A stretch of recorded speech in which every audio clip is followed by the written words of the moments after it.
This is Vaishnavi Chauhan. आप सभी का बहुत बहुत स्वागत है हमारे इस यूट्यूब चैनल जेन्युइन स्टडी पर। आई होप आप सभी बहुत अच्छे होंगे। जैसे कि हम सीटेट के प्रीवियस ईयर क्वेश्चंस की प्रैक्टिस कर रहे हैं, एग्ज़ाम में आने वाले क्वेश्चंस का आइडिया हम तभी लगा सकते हैं जब हम उस एग्ज़ाम के प्रीवियस ईयर के क्वेश्चंस की प्रैक्टिस करेंगे। साथ ही हमें इसका भी आइडिया हो जाता है कि एग्ज़ाम में किस टाइप के क्वेश्चंस बनेंगे, और जो प्रीवियस ईयर क्वेश्चन है अगर उस टाइप में से क्वेश्चन बनता है तो हमें उनको कैसे अटेम्प्ट करना है इसका आइडिया भी हमें लग जाता है। इसलिए सिर्फ सीटेट नहीं, किसी भी एग्ज़ाम की अगर हम प्रिपरेशन कर रहे हैं तो हमें उनके प्रीवियस ईयर क्वेश्चन की प्रैक्टिस ज़रूर करनी चाहिए। तो चलिए आज की प्रैक्टिस सीरीज स्टार्ट करते हैं। टारगेट सीटेट 2024, जिसके अगर आज फर्स्ट क्वेश्चन की हम शुरुआत करें तो वह है कि किसी खरगोश की अधिकतम गति 55 किलोमीटर पर आवर है। यदि उसे 2.5 किलोमीटर की दूरी तय करनी है तो वह यह दूरी कितने मिनट में तय करेगा, यदि वह जितना तेज हो सकता है दौड़े। तो यहाँ पर हमें खरगोश द्वारा ये 2.5 किलोमीटर की दूरी 55 किलोमीटर पर आवर की चाल से तय करेगा, वह टाइम बताना है। तो हमें सबसे पहले तो फॉर्मूला याद होना चाहिए।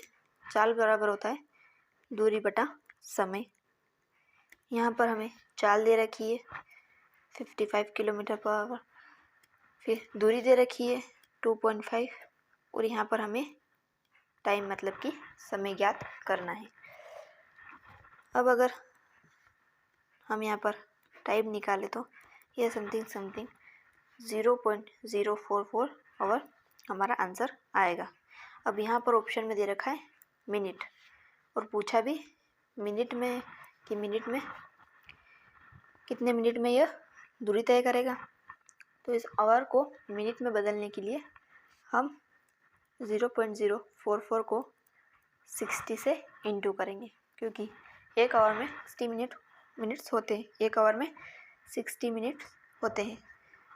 अब इसका 60 का 0.044 में अगर हम इंटू करेंगे तो आंसर आएगा 2.67 मिनट।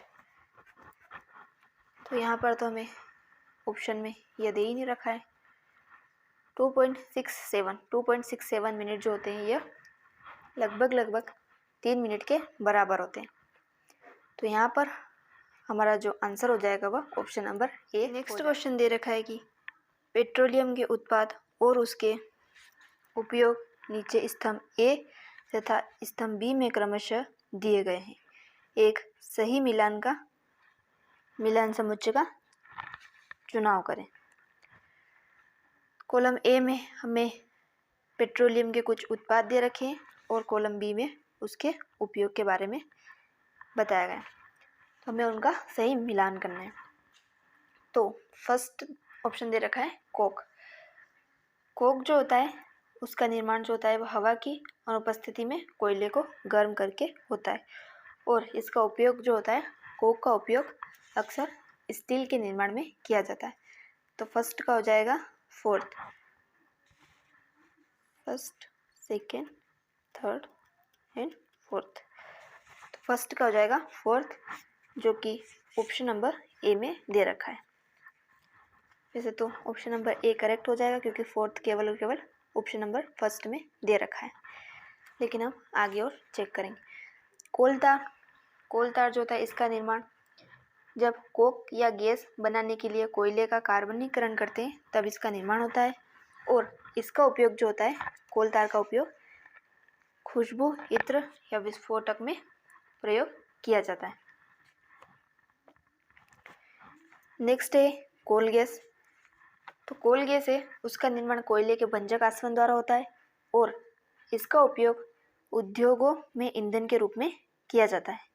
तो सी का हो जाएगा सेकेंड, और डी दे रखा है बिटुमिन। तो बिटुमिन का निर्माण जो होता है, या बिटुमिन जो होता है कच्चे पेट्रोलियम से प्राप्त होता है, जो कि सड़कों पर परत बिछाने में प्रयोग में आता है। तो इस क्वेश्चन का जो करेक्ट आंसर हो जाएगा वो ऑप्शन नंबर ए हो जाएगा। कोक जिसका उपयोग स्टील के निर्माण में किया जाता है, कोलतार जिसका उपयोग खुशबू, इत्र और विस्फोटक पदार्थ बनाने में किया जाता है। कोल गैस, जिसका उपयोग उद्योगों में ईंधन के रूप में किया जाता है। और बिटुमिन, जिसका उपयोग सड़कों पर परत के रूप में बिछाने में किया जाता है। ऑप्शन नंबर ए इस क्वेश्चन का करेक्ट आंसर हो जाएगा। नेक्स्ट क्वेश्चन है कि निम्न में से कौन सा समुच्चय का सही मिलान निरूपित करता है। तो यहाँ पर हमें रेशे दे रखे हैं और यहाँ पर उत्पत्ति के भाग दे रखे हैं, मतलब कि इन सभी की उत्पत्ति के भाग से इनको मिलान करना है। तो जो सन होता है वह हमें तने से प्राप्त होता है। तो फर्स्ट का हो जाएगा फोर्थ। सेकेंड है कपास, तो कपास हमें पुष्प से प्राप्त होता है। सेकेंड का हो जाएगा थर्ड। और सी दे रखा है रेशम, तो रेशम जो होता है हमें क्रमिक कोश या इसको कोकून भी कहते हैं, उससे प्राप्त होता है। ये क्रमिक कोश से रेशम प्राप्त होता है। तो थर्ड का हो जाएगा सेकेंड। और जो नारियल का रेशा जो होता है वह हमें छिलके से प्राप्त होता है। तो फोर्थ का हो जाएगा फर्स्ट।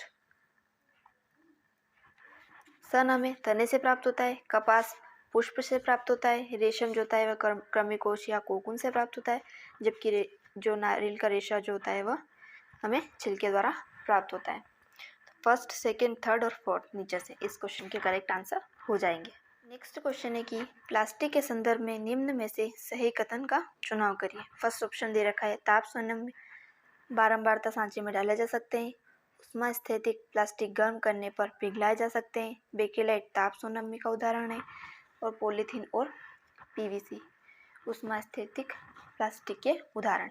तो प्लास्टिक जो होते हैं वह दो टाइप के होते हैं, एक तो थर्मोप्लास्टिक या ताप सोनमी प्लास्टिक और एक होते हैं थर्मोसेटिंग प्लास्टिक या ताप दृढ़ प्लास्टिक। थर्मोप्लास्टिक जो होते हैं इनको जब गर्म किया जाता है तब ये मुलायम हो जाते हैं और जब इनको वापस ठंडा किया जाता है तो ये दृढ़ हो जाते हैं। यह गुण इनमें हमेशा प्रेजेंट होता है, चाहे इनको कितनी भी बार गर्म किया जाए या ठंडा किया जाए। इसके एग्जाम्पल देखें तो पॉलीस्टायरीन, पॉलीथीन, नायलॉन, पीवीसी, ये सभी जो है वह थर्मोप्लास्टिक के एग्जाम्पल्स है। इन प्लास्टिक से जो भी वस्तु का निर्माण किया जाता है उन वस्तुओं को वापस बारंबारता सांचे में डालकर नई वस्तुओं का निर्माण करना संभव है। इनके द्वारा इन प्लास्टिक के द्वारा जो वस्तु का निर्माण किया जाता है उनको वापस पिघलाकर दूसरी वस्तुएं उनसे बनाई जा सकती है।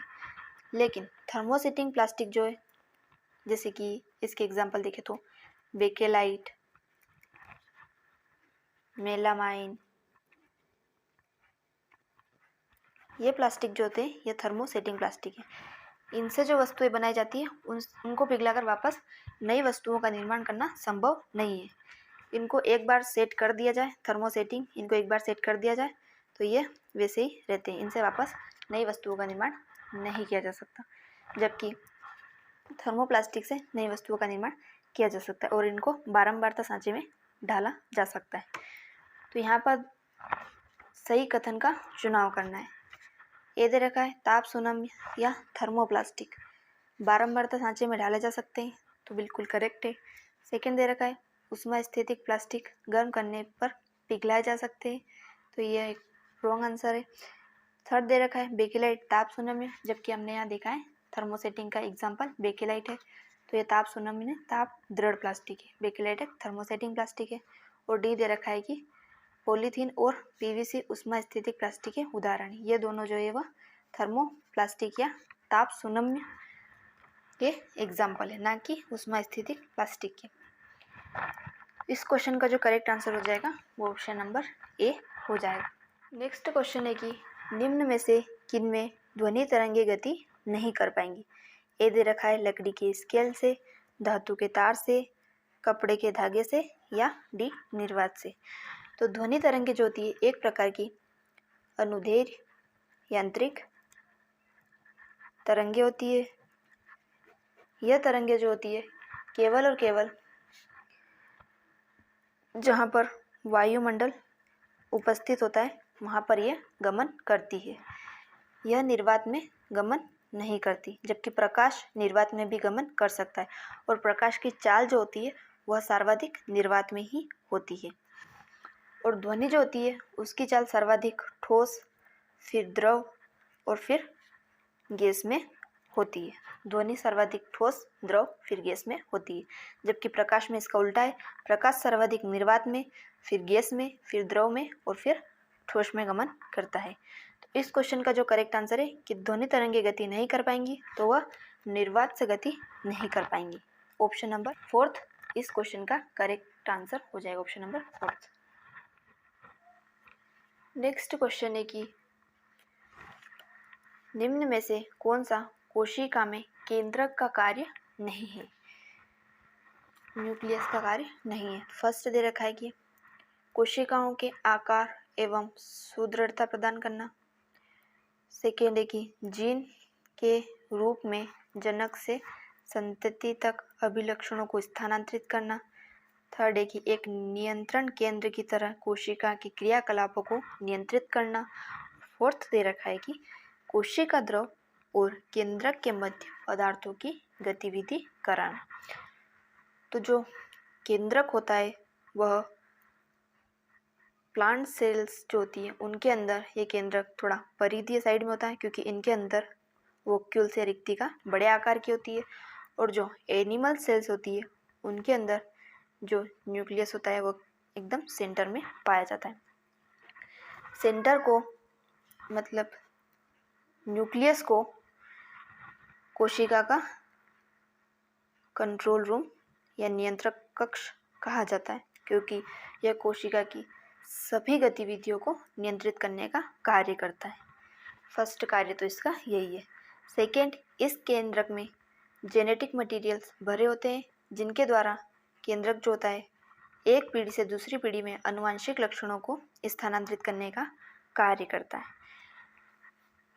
और इसका कार्य कोशिका द्रव तथा केंद्रक के मध्य पदार्थों की गतिविधि करना है। कोशिका के विकास और प्रजनन को नियंत्रित करता है, यह भी इसका एक कार्य है। तो यहाँ पर दे रखा है कि कोशिकाओं के आकार एवं सुदृढ़ता प्रदान करना। कोशिकाओं को आकार एवं सुदृढ़ता प्रदान करना, तो यह केंद्रक का कार्य नहीं है। यह जो कोशिका के सबसे भारी इस प्रकार की परत पाई जाती है जिसको सेल वॉल कहा जाता है, यह कार्य उसका होता है। सेल वॉल या कोशिका भित्ति जो होती है कोशिकाओं को सुदृढ़ता और निश्चित आकार प्रदान करने का कार्य करती है। तो इस क्वेश्चन का जो करेक्ट आंसर हो जाएगा वो ऑप्शन नंबर ए हो जाएगा, जो कि केंद्र को लेकर एक गलत कथन है। नेक्स्ट क्वेश्चन है कि मछलियों के शरीर की सतह को सूक्ष्म जीवियों से होने वाले क्षय से किस चीज़ की उपस्थिति रक्षा करती है। फर्स्ट ऑप्शन शल्क, सेकेंड श्लेष्मा झिल्ली, थर्ड मीनपक्ष या डी चर्बी। तो मछलियों के शरीर की सतह को सूक्ष्म जीवियों से होने वाले क्षय से, ये जो श्लेष्मा झिल्ली होती है इसकी उपस्थिति, ये सूक्ष्म जीवियों से होने वाले क्षय से मछली की रक्षा करती है। इस श्लेष्मा झिल्ली के अंदर एंटीबॉडी और बैक्टीरिया को मारने वाले कुछ एंजाइम्स उपस्थित होते हैं जो कि संक्रमण से लड़ने में मदद करते हैं। जब मछली जो होती है वो जब सांस लेती है तब उसके शरीर के अंदर जाने वाले कण जैसे कि धूल, बैक्टीरिया या वायरस श्लेष्मा में फंस जाते हैं। इस तरह श्लेष्मा इन्हें फेफड़ों में जाने से रोकती है। तो इस श्लेष्मा झिल्ली जो होती है यह मछली की सूक्ष्म जीवों से होने वाले क्षय से रक्षा करती है। तो ये जो 7th क्वेश्चन है इसका करेक्ट आंसर हो जाएगा वह ऑप्शन नंबर बी हो जाएगा। नेक्स्ट क्वेश्चन दे रखा है कि नीचे दिए गए कथनों को पढ़िए और सही विकल्प का चयन कीजिए। फर्स्ट दे रखा है कि शेर घास नहीं खाता, और सेकंड दे रखा है कि बहुत से पशु सेल्यूलोज का पाचन नहीं कर पाते। आप इनके बारे में क्या कह सकते हैं। तो हमें बताना है कि क्या ए सही है या क्या आर सही है, या आर ए की सही व्याख्या कर रहा है या नहीं कर रहा है, इसके बारे में हमको बताना है। तो सेल्यूलोज जो होता है वह एक प्रकार का कार्बोहाइड्रेट है।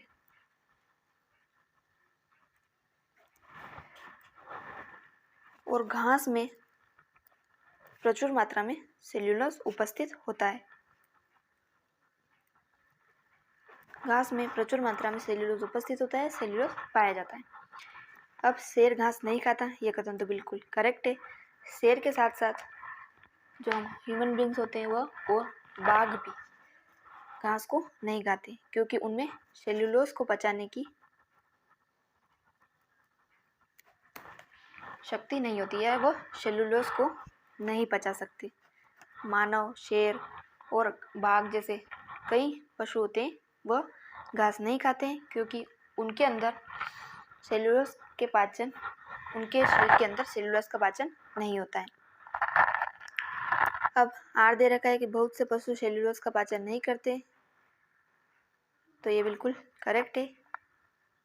ए भी सही है और आर भी सही है, और आर जो है ए का सही स्पष्टीकरण भी। तो इस क्वेश्चन का जो करेक्ट आंसर हो जाएगा वो ऑप्शन नंबर ए हो जाएगा। नेक्स्ट क्वेश्चन है कि निम्न में से कौन सा रासायनिक परिवर्तनों का समुच्चय है। हमको इनमें से कौन कौन से रासायनिक परिवर्तन है इनके बारे में बताना है। फर्स्ट ऑप्शन है कि दूध में चीनी मिलाना, सेकेंड है दूध से दही जमाना, थर्ड है दूध से पनीर बनाना, और फोर्थ है दही से लस्सी बनाना। तो रासायनिक परिवर्तन एक ऐसा परिवर्तन है जिसमें कोई पदार्थ किसी अन्य पदार्थ के साथ मिलकर एक नया पदार्थ बनाता है, या जब कोई पदार्थ दो या दो से अधिक पदार्थों के साथ वियोजित होकर अपना रासायनिक गुण एवं स्वभाव बदल देता है। इस परिवर्तन को रासायनिक परिवर्तन कहते हैं। रासायनिक परिवर्तन जो होते हैं वह अनुत्क्रमणीय होते हैं। साथ ही साथ रासायनिक परिवर्तनों में रासायनिक अभिक्रिया होती है।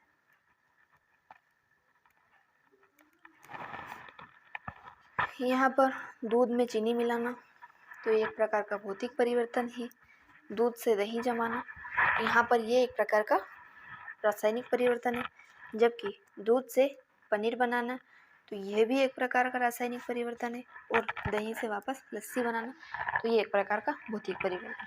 तो सेकेंड और थर्ड यहाँ पर ये 2 और 3 जो है वह एक प्रकार के रासायनिक परिवर्तनों का उदाहरण है। तो इस क्वेश्चन का जो करेक्ट आंसर है वो ऑप्शन नंबर बी हो जाएगा। नेक्स्ट क्वेश्चन है कि निम्न में से शर्करा के किन स्रोतों में ग्लूटेन नामक घटक होता है जिसके कारण कुछ व्यक्तियों को एलर्जी हो सकती है। ऑप्शन नंबर ए दे रखा है चावल, बी दे रखा है गेहूँ, सी दे रखा है रागी, और डी दे रखा है ज्वार। तो ग्लूटेन जो है, ग्लूटेन एक तरह का प्रोटीन है। ग्लूटेन एक प्रकार का प्रोटीन है जो कि शर्करा के स्रोतों जैसे कि गेहूँ, जौ जैसे अनाजों में भरपूर मात्रा में पाया जाता है। ग्लूटेन गेहूँ और जौ जैसे अनाजों के आटे को चिपचिपा बनाता है, और जो लोग सीलिएक नामक बीमारी जिन लोगों को होती है उनको ग्लूटेन के कारण एलर्जी होती है। और यह ग्लूटेन जो होता है यह हमारी छोटी आंत को भी नुकसान पहुंचाता है। तो इस क्वेश्चन का जो करेक्ट आंसर हो जाएगा वो ऑप्शन नंबर बी हो जाएगा कि गेहूं में ग्लूटेन नामक घटक पाया जाता है। नेक्स्ट क्वेश्चन है कि निम्न में से कौन सा एक कृत्रिम सूचक है। ए हल्दी का घोल, बी लिटमस का घोल, सी मिथाइल ऑरेंज का घोल, और डी चाइना रोज का घोल। तो ये हल्दी का घोल, लिटमस का घोल और चाइना रोज का घोल ये एक प्रकार के प्राकृतिक सूचक है जो कि अम्ल क्षार के प्राकृतिक सूचक है जो अम्ल क्षार के बारे में बताते हैं। और यहाँ पर जो मिथाइल ऑरेंज का घोल है एक ये और एक फिनोफ्थेलिन, ये 2 प्रकार के जो सूचक है यह कृत्रिम सूचक की श्रेणी में आते हैं। हल्दी जो होती है वह क्षार के साथ तो लाल रंग देती है, जबकि अम्ल के साथ यह कोई भी रंग नहीं देती है। लिटमस जो होता है वह अम्ल को नीले से लाल रंग देता है, जबकि क्षार के साथ यह लाल से नीला रंग प्रदर्शित करता है। यहाँ पर इस क्वेश्चन का जो करेक्ट आंसर हो जाएगा वो ऑप्शन नंबर सी हो जाएगा कि मिथाइल ऑरेंज का घोल और फिनोफ्थेलिन, ये दो जो होते हैं एक प्रकार के कृत्रिम सूचक है जिनका उपयोग प्रयोगशाला में अम्ल क्षार की जांच हेतु किया जाता है। नेक्स्ट क्वेश्चन है कि नीचे दिए गए कथनों को पढ़िए तथा सही विकल्प का चयन कीजिए। ये दे रखा है कि पराश्रव्य ध्वनि मनुष्यों के लिए अश्रव्य है। आर दे रखा है कि मानव कान की श्रवण सीमा 20 हर्ट्ज से 20,000 हर्ट्ज है। यहाँ पर हमें बताना है कि ए सही है या आर सही है या ए और आर दोनों सही है और आर ए की सही व्याख्या कर रहा है या नहीं। तो ध्वनियाँ जो होती है वो 3 प्रकार की होती है। एक होती है अपश्रव्य ध्वनि, एक होती है श्रव्य ध्वनि और एक होती है पराश्रव्य ध्वनि। अपश्रव्य ध्वनि जो होती है यह 0 से 20 हर्ट्ज तक होती है, जबकि श्रव्य 20 से 20,000 हर्ट्ज तक होती है और जो पराश्रव्य ध्वनि है इसकी ध्वनि 20,000 हर्ट्ज से ऊपर की होती है। अपश्रव्य ध्वनि ये बड़े बड़े जीव जैसे कि हाथी, गेंडा, व्हेल, सांप आदि इस अपश्रव्य ध्वनि को सुन सकते हैं। इसको सुनने की क्षमता उनमें होती है। और श्रव्य ध्वनि जो होती है वह मानव के लिए सुग्राही है, मतलब कि यह मानवों द्वारा सुनी जा सकती है, जबकि पराश्रव्य ध्वनि जो होती है यह इसका उपयोग जो होता है एक तो उद्योगों में होता है, उद्योगों में इसका उपयोग होता है। नेक्स्ट चिकित्सा के क्षेत्र में इसका उपयोग होता है, उद्योगों में जैसे ठोसों की दरारों का पता लगाने में इनमें पराश्रव्य ध्वनि का उपयोग किया जाता है। यहाँ पर दे रखा है कि पराश्रव्य ध्वनि मनुष्य के लिए अश्रव्य है, तो ये कथन बिल्कुल सत्य है क्योंकि मनुष्यों के लिए जो पराश्रव्य ध्वनि है वह सुग्राही नहीं है। और आर्द्रक मानव की श्रवण सीमा 20 हर्ट्ज से 20,000 हर्ट्ज तक है, तो ये भी बिल्कुल करेक्ट है। तो इस क्वेश्चन का जो करेक्ट आंसर हो जाएगा वो ऑप्शन नंबर ए हो जाएगा कि ए और आर दोनों सही है तथा आर ए की सही व्याख्या करता है। नेक्स्ट क्वेश्चन है कि एक साइकिल सवार 2 मिनट में 360 मीटर की दूरी तय करती है, उसकी चाल ज्ञात कीजिए। तो यहाँ पर हमें चाल ज्ञात करने के लिए फॉर्मूला याद होना चाहिए। चाल बराबर होता है दूरी बाय समय। कुल दूरी दे रखी है हमको 360 मीटर, समय हमको मिनट में दे रखा है, तो इसको हमें सेकेंड में चेंज करना पड़ेगा। 1 मिनट में होते हैं 60 सेकेंड, तो 2 मिनट में होंगे 120 सेकेंड। 120 सेकेंड, तो समय हो गया 120 सेकेंड। तो ये 3 बार डिवाइड होगा। तो इस क्वेश्चन का जो करेक्ट आंसर हो जाएगा वो 3 मीटर पर सेकेंड। ऑप्शन नंबर सी इस क्वेश्चन का करेक्ट आंसर हो जाएगा। तो क्वेश्चन है कि जब एक छड़ चुंबक लोहे के बुरादे के समीप लाई जाती है तो लोहे का बुरादा उसके अधिकांश किस भाग पर चिपकता है? अधिकांशतः मध्य में, केवल मध्य में, सभी जगह समान रूप से या अधिकांश दोनों किनारों पर। तो जो एक चुंबक होती है उसके 2 ध्रुव होते हैं, एक तो उत्तरी ध्रुव या नॉर्थ पोल और एक दक्षिणी ध्रुव या साउथ पोल।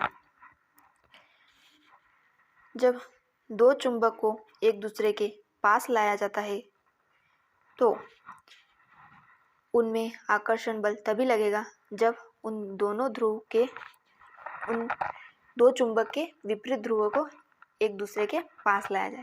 इस चुंबक का साउथ पोल और इस चुंबक का नॉर्थ पोल जब एक दूसरे के पास लाया जाएगा तब इन दोनों चुंबक में आकर्षण बल लगेगा या दोनों चुंबक एक दूसरे की ओर आकर्षित होगी। विपरीत ध्रुवों को एक दूसरे के पास लाने पर इन दोनों चुंबक में आकर्षण बल लगेगा या दोनों चुंबक एक दूसरे की ओर आकर्षित होगी। यदि 2 चुंबक के समान ध्रुव जैसे कि नॉर्थ पोल और नॉर्थ पोल को एक दूसरे के पास लाया जाएगा तो इन दोनों चुंबक में प्रतिकर्षण होगा।